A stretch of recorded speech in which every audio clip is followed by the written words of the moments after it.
திருச்சிற்றம்பலம். தமிழகத்திலே சைவ சமய மறுமலர்ச்சிக்கு வித்திட்ட ஒளியகம் ஒளியரசையா என்று அழைக்கக்கூடிய நம்முடைய அருட்குருநாதர் ஒளியரசையா அவர்கள் தற்போது அவர்களுடைய திருவடியை போற்றக்கூடிய வகையிலே அவரிடம் தீட்சை பெற்ற மாணாக்கர்களால் மிகச் சிறப்பாக ஈரோடு மாவட்டம் பவானி வட்டம் கவுந்தப்பாடியிலே நம்ம அண்டமுழுதுடையார் திருக்கோயிலுக்கு அருகாமையிலே அமையப்பெற்றிருக்கிற தமிழ்ச்சைவ ஞான திருமடத்தினுடைய பீடம் ஏறும் திருவிழாவானது வருகின்ற 19ஆம் தேதி நம்முடைய அண்டமுழுதுடையார் திருக்கோயிலிலே மிகச்சிறப்பாக நடைபெற இருக்கிறது. அந்த விழாவிலே நம்முடைய ஞான ஒளியடிகள் என்று அழைக்கப்படுகின்ற ஒளியரசையா அவர்களிடம் தீட்சை பெற்ற ஆயிரக்கணக்கான அடியார் பெருமக்கள் கவுந்தப்பாடி நகரிலே எழுந்தருளி இந்த விழாவினை காண இருக்கிறார்கள். அது சமயம் வருகின்ற 18ஆம் தேதி சனிக்கிழமை மாலை முதல் கால வழிபாடும் ஞாயிற்றுக்கிழமை காலை 2ஆம் கால வழிபாடும் நம்முடைய ஞான ஒளியடிகளார் அவர்கள் பீடத்திலே எழுந்தருளக்கூடிய விழாவானது காலை 10 மணியிலிருந்து 10:30 மணி வரைக்கும், அதற்கு மேலாக மேடை நிகழ்ச்சிகளாக நம்முடைய பேரூர் சாந்தலிங்க அடிகளாருடைய திருமணத்தை சார்ந்த நம்முடைய பேரூர் அடிகளார் அவர்களும் சிறவை ஆதீனம் அவர்களும் நம்முடைய தெஞ்சேரிமலை ஆதீனம் அவர்களும் திருக்குறள் பீடத்தினுடைய பீடாதிபதியாக அமர்ந்திருக்கக்கூடிய நம்முடைய அடிகள் அவர்களும் ஆகியோர்கள் எல்லாம் எழுந்தருளி மிகச் சிறப்பான இந்த விழாவானது 18, 19 ஆகிய 2 நாட்கள் இங்கே கவுந்தப்பாடி நகரிலே அண்டமுழுதுடையார் திருக்கோயிலிலே நடைபெற இருக்கிறது. இத விழாவினை காண்பதற்காக அத்துணை பெருமக்களும் எழுந்தருளுமாறு நம்முடைய சைவ சித்தாந்த மரபை போற்றக்கூடிய வகையிலே தமிழ் சைவ ஞான திருமடத்தினுடைய மாணாக்கர்கள் சார்பாக உங்கள் அனைவரையும் வருக வருக வருக என அன்போடு வரவேற்கின்றோம். 1996 இந்த திருக்கோயில் பணி தொடங்கப்பட்டது. 23/8/98 விஸ்வநாத ஆசிரியர் மற்றும் நண்பர்களால் இந்த குழுக்கு முதல் பாலக்கால் போடப்பட்டது. 1999 பேராசிரியர் சென்னியப்பன் அவர்களால் விஸ்வநாதன் விசாலாட்சி என்ற பெயரை அருள்மிகு நீல் நெடுங்கண்ணி உடனமர் அருள்மிகு அண்டமுழுதுடையார் திருக்கோயிலாக மாற்றப்பட்டு தமிழ் வழிபாட்டு திருக்கோயிலாக மாறியது. 2002 தியாகராசர் அவர் மூலமாக மகா சிவராத்திரி மிக சிறப்பாக தொடங்கி இன்று வரை மிக சிறப்பாக நடைபெற்று கொண்டு வருகிறது. 2014 2024 2 குடும்பங்களுக்கு அருள்மிகு அண்டமுழுதுடையார் நீல் நெடுங்கண்ணி அம்மை திருக்கோயில் சந்தித்துள்ளது. அதன் காரணமாக நமக்கு அருள்மிகு அண்டமுழுதுடையார் தமிழ் சைவ மடத்தை இப்போ அமைத்து கொடுத்திருக்கிறார். எம்பெருமான் கருணையை நினைந்து என்றும் நாங்கள் அவர் காலடியில் என்றும் வாழ்வோம். அண்டமுழுதுடையார் திருக்கோயிலில் புரட்டாசி மாதம் பெரும் திருவிழா நடைபெறும். பெரும் திருவிழாவில் தேரோட்டம், திருக்கல்யாணம் அனைத்தும் திரு மணிவாசக பெருமான் நற்பணி மன்றத்தால் குமரலிங்க அவர்களால் திருக்கல்யாணம் மிக சிறப்பாக நடைபெறும். தேரோட்டத்தில் ஒளியரசையா கலந்து கொண்டு என்றும் சிறப்பிப்பார். ஆண்டு போக மகா சிவராத்திரி வழிபாட்டினை ஆண்டுக்கு ஒரு முறை சிவராத்திரி தியாகராஜ ஐயா அவர்கள் கலந்து கொண்டு சிறப்பிப்பார். திருச்சிற்றம்பலம். திருச்சிற்றம்பலம். தென்னாடுடைய சிவனே போற்றி, எந்நாட்டவர்க்கும் இறைவா போற்றி. பந்தார் வெல்மடவால் பாகமா நாகம் பூண்டு எருதை ஏறி அந்தார் அரவணிந்த அம்மானிடம் போலும் அந்தன் சாரல் வந்தார் மடமந்தி கூத்தாட வார்பொழிலில் வண்டு பாட செந்தேன் தெளிவொளரிய தேமாங்கனி உதிர்க்கும் திருநனாவே என்கின்ற கொங்கு நாட்டு பாடல் பெற்ற திருநனா என்கின்ற தலங்கத்தின் அருகாமையில் இருக்கக்கூடிய கவுந்தப்பாடி என்கின்ற இந்த நகரில் அருள் தரும் நீல் நெடுங்கண்ணி அம்மையுடனாகிய அருள் தரும் அண்டமுழுதுடை பெருமானுடைய திருவடி கீழ் பல தொண்டர்கள் பல நாளும் வழிபாடு செய்த சிவபுண்ணியத்தின் பயனாக இங்கு திருமுறை சார்ந்து ஒரு திருமடம், தமிழ் சைவ ஞான திருமடம் என்கின்ற திருமடம் அமைந்திருக்கின்றது. இந்த திருமடமானது திருக்கைலாயத்தில் இறைவன் சிவாகமங்களை நந்தியம்பெருமானுக்கு உபதேசித்தருளினார். நந்தியம்பெருமான் பெற்ற உபதேசம் இந்த மண்ணில் வந்து கிடைக்கும் பொருட்டு பல குருநாதர்களாக அருக்குறவர்களாக நம்மளுடைய சமயாச்சாரிய மூர்த்திகளும் சந்தானாச்சாரியார்களும் இந்த தமிழகத்தில் தோன்றி பல வகையில் சைவ சமயத்தை கொண்டு செலுத்தி இருக்கின்றார்கள். அந்த வகையில் திருமுறைகளை அன்போடும் களிப்போடும் ஓதுகின்ற அடியார் பெருமக்கள் நிறைந்திருக்கக்கூடிய நம்மளுடைய தமிழகத்தில் இந்த தமிழ் சைவஞான திருமணமானது சந்தானக்குறவர்களுடைய மரபின் தோன்றி வந்திருக்கக்கூடிய வழி நிலையில அருள் திரு சோமசுந்தரநாயகனுடைய வழியில் அருள் திரு ஞான ஒளிகடிகள் என்று சொல்லக்கூடிய நம்மளுடைய அருட்குருநாதர் அவர்கள் இந்த திருமடத்தின் முதற்குறவராக அருட்குருநாதராக மடாதிபதியாக அமர்கின்ற இந்த நிகழ்வில் பல்லாயிரக்கணக்கான அடியார்களும் பொதுமக்களும் அன்பர்களும் இந்த திருவிழாவில் கலந்து கொண்டிருக்கக்கூடிய நிலையில் இந்த திருமணமானது எல்லோரும் வந்து பயன்படுகின்ற வகையில் அமைந்திருக்கக்கூடிய ஒன்று. திருக்கோயிலுக்கும் இப்பகுதி வாழ் மக்களுக்கும் மற்றும் தமிழகத்திலிருந்து எத்தனை அன்பர்கள் வேண்டுமானாலும் நாள்தோறும் வந்து இங்கு குருநாதரை வழிபடலாம், தரிசிக்கலாம் என்கின்ற முறையில் இந்த திருமணமானது அமைந்திருக்கின்றது. இந்த திருமணத்தில் குருநாதர் அவர்கள் தொடர்ந்து இருந்து மக்களுக்கு வருகின்ற பொதுமக்களுக்கு ஞானத்தை வழங்குகின்ற வகையில் தீக்கையின் வாயிலாக ஞானம் வழங்குகின்ற நிகழ்வு தொடர்ந்து மாதந்தோறும் நிகழ இருக்கின்றது. அது மட்டுமல்ல, இந்த திருமடத்தில் பல வகையான சமயப் பணிகள் தொடர்ந்து வருகின்ற காலத்தில் அமைய இருக்கின்றது. பள்ளி குழந்தைகளுக்கு திருமுறைகள் சொல்லிக் கொடுப்பது, குழந்தைகளுக்கு அருள்நெறி கதைகளை சொல்லிக் கொடுப்பது மற்றும் பல்லாயிரக்கணக்கான மக்களுக்கு திருமுறை சென்று சேரும் வகையில் ஞானாசிரிய பெருமக்களை கொண்டு இவ்விடத்தில் பல வகையான வகுப்புகள் இவ்விடத்தில் நடைபெற இருக்கின்றது.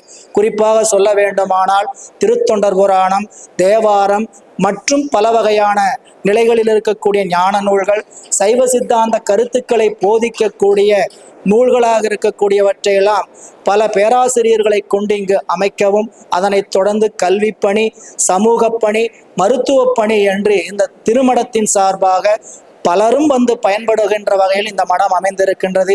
இந்த மடம் ஏதோ ஒரு திருநீறு பூசுகின்ற சைவம் சார்ந்த அன்பர்களுக்காக மட்டும் அமைந்திருக்கிறது என்று கருத வேண்டாம். இந்த உலக வாழ்வில் நல்ல அறிவு பெற்று நல்ல வாழ்க்கை சூழல் எய்துவதற்கு ஒரு இல்லற மடமாக இந்த மடம் அமைந்திருக்கின்றது. எனவே வருகின்றவர்கள் இது ஒரு துறவிக்குரிய மடம் என்று கருதாமல் இல்லறத்தில் எம்பிரான் திருஞான சம்பந்த பிள்ளையார் சொன்னது போல மண்ணில் நல்ல வண்ணம் வாழலாம் வைகளும் எண்ணில் நல்ல கதிக்கு யாதும் ஓர் குறைவில்லை என்கின்ற வாக்கிற்கிணங்க இந்த திருமடமானது இல்லறம் சார்ந்து அமைந்திருக்கக்கூடிய ஒரு திருமடமாக இருப்பதால் அவரவர்கள் தங்களுடைய வாழ்க்கையில் எல்லா வகை நலன்களும் வளங்களும் பெற்று சகல செல்வ யோகமிக்க பெருவாழ்வை பெற நம்மளுடைய அருட்குருநாதரை வந்து வழிபாடு செய்து அவரின் அருள் நோக்கம் பெற்றால் நம்மளுடைய வாழ்வு தலைக்கும், நம் அறிவு சிறக்கும். எனவே வாருங்கள், இந்த மடம் நமக்கானது. தமிழ் சைவஞான திருமடம் என்பது தமிழ் வளர்வதற்கும் திருமுறைகள் நல்ல முறையில் விளங்குவதற்கும் அமைந்திருக்கக்கூடிய ஒரு திருமடம். அனைவரும் வருக, அருள் பெருக என்று உங்களை அன்போடு அழைக்கின்றோம். தமிழ் சைவ திருஞான மடத்தின் சார்பாக திருச்சிற்றம்பலம். காவாய் கனகத்திரளே போற்றி, கைலை மலையானே போற்றி போற்றி. நமது தமிழ் சைவஞான திருமடமானது 19ஆம் தேதி ஞாயிற்றுக்கிழமையானது துவங்க உள்ளது. அது மட்டும் இல்லாமல் பொதுமக்கள் இதில் ஏன் கலந்துக்கணும் அப்படின்னு கேட்டிங்கன்னா, இந்த மாதிரி ஒரு வாய்ப்பு நூற்றாண்டுக்கு ஒரு தடவை தான் நம்மளுக்கு எல்லாத்துக்குமே கிடைக்கும். அதாவது சாமி வந்துட்டு நம்மளுக்கு திருவருள் கொடுக்கணும் அப்படின்னா அவர் நேராக வந்து தரமாட்டாருங்க, குருநாதர் மூலியமாக தான் வந்து தருவார். அது எப்படின்னா, தெளிவு குருவின் திருமேனி காண்டல். முதல்ல குருநாதரை நாம் பார்க்கணும், அதுக்கப்புறமேட்டு தெளிவு குருவின் திருவார்த்தை கேட்டல், அவர் சொல்கிறத கேட்கணும். அப்படியெல்லாம் கேட்டாதான் ஒரு படிப்படியாக தான் நம்ம சைவத்துக்குள்ளே வர முடியும். படிப்படியாக தான் நம்மளுக்கு சிவபெருமானோட திருவருளும் கிடைக்கும். அது மாதிரி இந்த மாதிரி ஒரு சிறப்பான நிகழ்ச்சி நடைபெறும் போது, அதுவும் நம்ம கவுந்தப்பாடியில் நடக்கும் போது எல்லாரும் வந்து ஃபர்ஸ்ட் கலந்துக்கணும். கலந்துக்கிட்டதுக்கு அப்புறமேட்டு தான் நம்மளுக்கு திருவருள் கிடைக்கும். எத்தனையோ இதுக்காக நம்ம நேரத்தை வீணடிக்கிறோம். அதே மாதிரி எவ்வளோ நேரத்தை வீணடிக்கும் போதும் நம்ம வந்துட்டு யோசிக்கிறது இல்லை. அது பாட்டுக்கு அந்த நேரம் பாட்டுக்கு போயிட்டே இருக்குது. ஆனால் இந்த மாதிரி ஒரு சைவ நிகழ்ச்சியில நாமெல்லாம் கலந்துக்கும் போது அந்த நேரம் வீணாகிறதே இல்லைங்க. எப்பவுமே சாமியை கும்பிட்டோம்னா படிப்படியாக உயர்ந்துக்கிட்டே தான் வரும். ஒரு கோயிலுக்கு வரோம், ஒரு இடத்துல அமர்றோம், சாமியை கும்பிட்றோம் அப்படின்னா அந்த டைம் எப்பவுமே வேஸ்டே ஆகாது. அந்த டைம் வந்துட்டு நம்ம வாழ்க்கை மட்டும் இல்லாமல் மனசளவுலையும் முன்னேறுவோம். அந்த மாதிரி நம்ம மடம் இப்போ திறக்க போகுது. அதனால தயவு செஞ்சு பொதுமக்கள் அனைவரும் அதை கலந்துக்கணும்னு சைவ ஞான திருமடத்தின் சார்பாக கேட்டுக்கொள்கிறோம். நண்பர்களே, இந்த தமிழ் சைவ ஞான திருமடமானது இந்த பகுதியில், அதாவது நம்மளுடைய ஈரோடு மாவட்டம் கோபி வட்டம் கவுந்தப்பாடி என்று சொல்லக்கூடிய இந்த நகரில் அமைந்திருக்கின்றது. இது ஏதோ ஒரு தனிப்பட்ட ஒரு பிரிவினருக்கான மடம் அல்ல. இங்கு அருள் சார்ந்த நிகழ்வுகள் மட்டுமல்ல, பல வகையான பொதுமக்களுக்கு பயன்படுகின்ற வகையில் பல வழிபாடுகளும் பல சூழல்களில் இருக்கக்கூடிய அன்பர்களுக்கு அறிவுரை சொல்லுகின்ற பல வகை நிகழ்வுகளும் இங்கு நிகழ இருக்கிறது. இந்த மடத்திற்கு சைவம் சார்ந்த ஒரு பிரிவினர் மட்டும்தான் செல்ல வேண்டும் என்று கருதாமல் அந்த சைவ சமயத்திற்குரிய ஒழுகலாறுகளை பொதுமக்களாக இருக்கக்கூடிய நாமளும் கடைபிடித்தால் நம் வாழ்வில் செல்வம் வரும், நம்மளுடைய பிணி நீங்கும். பலரும் இந்த கோள்களினால் வருகின்ற துன்பத்தை அறிந்திருப்போம். எங்களுக்கு கோள்களால் வரக்கூடிய துன்பம், அந்த திசையில் இருக்கிறோம், 7.5 என்று சொல்லக்கூடிய சனி பிடித்து விட்டது என்றெல்லாம் பயந்து கொண்டு பல வகையான பரிகாரங்களுக்கு சென்று நாம் செய்வோம். அந்த பரிகாரங்கள் எல்லாம் நமக்கு உணர்த்துவது என்னன்னு கேட்டிங்கன்னா, நம்மளுடைய சிவபெருமானை வழிபாடு செய்துதான் பல அந்த கோள்கள் எல்லாம் தங்களுடைய நலன்களை பெற்றிருக்கிறது என்பதுதான் நவகிரகங்களுடைய திருக்கோயில்கள் சொல்லக்கூடிய வரலாறு. நீங்கள் நவகிரக கோயிலுக்கு எல்லோரும் போயிருப்பீங்க. உதாரணத்துக்கு திருநள்ளாறு சென்றீர்களானால் சனி திசை பிடித்திருவர்களுக்கு திருநள்ளாற்றில் சென்று வழிபாடு செய்ய வேண்டும் சொல்லப்படும். அங்கே திருநள்ளாற்றில் சனீஸ்வரன் என்று சொல்லக்கூடிய அந்த கோள் தர்பானியேஸ்வரரை வழிபாடு செய்துதான் நலம் பெற்றார் என்பதுதான் வரலாறு. எனவே கோள்களுக்கோ தான் செய்த பாவத்திற்கோ பயந்து, வினைகளுக்கு பயந்து வாழ்க்கையில் துன்பப்பட்டு கொண்டிருப்பவர்கள் இந்த வினை நீங்காதா, இந்த பாவத்திலிருந்து நான் நீங்க முடியாதா என்று வருந்துபவர்கள் ஒரு குருநாதருடைய பார்வைப்பட்டால் நல்ல அருள்நோக்கம் கிடைக்கும். அந்த அருள்நோக்கத்தின் காரணமாக நம்மளுடைய வாழ்வில் பெரும் மாற்றம் ஏற்படும். அதுபோலதான் மணிவாசக பெருமானுடைய வாழ்க்கையில் திருப்பெருந்துறையில் குருநாதர் வந்து ஆட்கொண்ட பிறகு அவருடைய வாழ்வு திருவருளை நோக்கி அமைந்தது. எனவே இந்த மடத்தில் வந்து பொதுமக்கள் கலந்து கொள்வதனால் நாள்தோறும் இங்கு பல வகையான வழிபாடுகள் நடைபெறும். அது மட்டுமல்ல, குருநாதரை சந்திக்கக்கூடிய ஒரு வாய்ப்பு கிடைக்கும். நம்மளுடைய வினை நல்வினையாக இருக்குமானால், நம்மளுடைய பூர்வ ஜென்மத்தில் நாம் ஏதாவது புண்ணியம் செய்திருப்போமானால் குருநாதரை பார்க்கின்ற வாய்ப்பு நமக்கு கிடைக்கும். அப்படி குருநாதரை பார்க்கிற நாள் நம்ம வாழ்நாளில் பிறந்த நாள் என்று சொல்லப்படும். நாம் பிறந்த நாள் ஒன்று இருக்கும், ஆனால் குருநாதருடைய பார்வை பட்ட நாள்தான் நமக்கு பிறந்த நாள் என்பது சைவ சமயத்தில் மட்டுமல்ல பல சமயங்களிலும் சொல்லப்படுவது. குருவருள் இல்லாமல் திருவருள் கிடைக்காது. வாழ்க்கையில அருள் பெறணும்னா குருவை நாடிதான் அருள் பெற வேண்டும். எந்த ஒரு கலையை பெற வேண்டுமானாலும் குருவை நாடிதான் பெற வேண்டும். நம்ம வாழ்க்கை சிறக்கணும்னா கண்டிப்பா குருநாதரை வந்து ஒரு முறை பார்த்தீர்களானால் போதும். இந்த மடத்தின் உங்களுடைய திருவடி படுகின்ற பொழுது உங்கள் வாழ்க்கை செம்மையுறும். எந்த ஐயமும் இல்லை. வாருங்கள், எங்களோடு பயணியுங்கள். இந்த திருமணம் உங்கள் வாழ்வில் நல்ல ஒளி விளக்கை ஏற்றும் என்பதில் எந்தவித ஐயமும் இல்லை என்று சொல்லிக் கொள்கிறோம். வருக, அருள் பெருக. திருச்சிற்றம்பலம். தென்னாடுடைய சிவனே போற்றி, நாட்டவர்க்கும் இறைவா போற்றி, திருக்கழுக்குன்றில் செல்வா போற்றி, பொறுப்பமறு பூவனத்து அரணே போற்றி, தமிழ் ஞான பரம்பரையில் தண்டமிழின் திருமுறையின் நெறிகாட்டும் ஞான குறவர் இமிழ் ஞான சோமசுந்தர நாயகர் இன்பான மறைமலையாமடிகளார் உமிழ் ஞான இளவழகர் குறையில்லா குறவராம் குணம் மிக்க காடலரசு தமிழ் ஞான திருமடம் தரணிதனில் தழைத்தினிது வாழ்க மாதோ.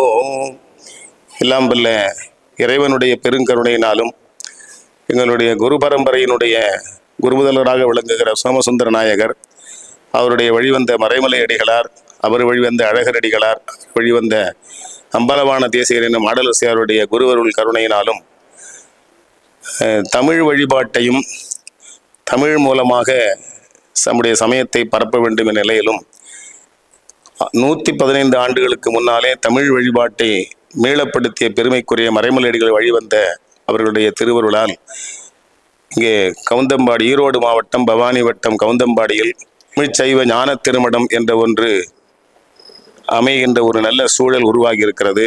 இப்படி ஒரு மடம் அமைய வேண்டும் என்று எனக்கு தந்தையாராகவும் குருநாதராகவும் வாய்த்த ஆடலரசியா அவர்கள் எண்ணியிருந்தார். அவர் காலத்தில் அது நிறைவேறவில்லை. அதற்கான முயற்சிகளை சில பேர் செய்திருந்தாலும் கூட ஏனோ அவர் அதில் அதிகமாக வயதான காரணத்தினால் அதை பற்றி அதிகமாக சிந்திக்கவில்லை. ஆனாலும் அப்படி ஒரு எண்ணம் இருந்தது. அந்த எண்ணத்தை எப்படியாவது ஈடேற்ற வேண்டும், நிறைவேற்றிவிட வேண்டும் என்ற நிலையிலே இன்றைய தினம் அந்த முயற்சியை எடுத்துக்கொண்ட நம்முடைய அன்பர் பெருமக்கள் எல்லாம் ஒருங்கிணைந்து, மாணவ செல்வர்கள் ஒருங்கிணைந்து கவுந்தம்பாடியிலே அந்த திருமணத்தை அமைக்கின்ற ஒரு நல்ல பணியை தொடங்கி இருக்கிறார்கள். அதற்கான பணிகள் நிறைவுற்று நாளை 18ஆம் தேதி அன்றைக்கு முதற்கால வழிபாடும் 19ஆம் தேதி காலை 2ஆம் கால வழிபாடும் அப்புறம் பீடம் இவரும் பெருவிழாவும் மாலையில அண்டமுதுடையார் திருக்கோயில் வழிபாடு செய்து அந்த ஊர்வலமாக வந்து அந்த பீடத்தில் எழுந்தருளுகின்ற நிகழ்ச்சி நடைபெற இருக்கிறது. அன்பர்கள் வழிபாட்டில் வந்து திரளாக கலந்து கொள்ள வேண்டும் என்று அன்போடு அனைவரையும் கேட்டுக்கொள்கிறேன். வாழ்க தமிழ்ச்சைவ ஞான திருமடம், வளர்க தமிழ் வழிபாடு.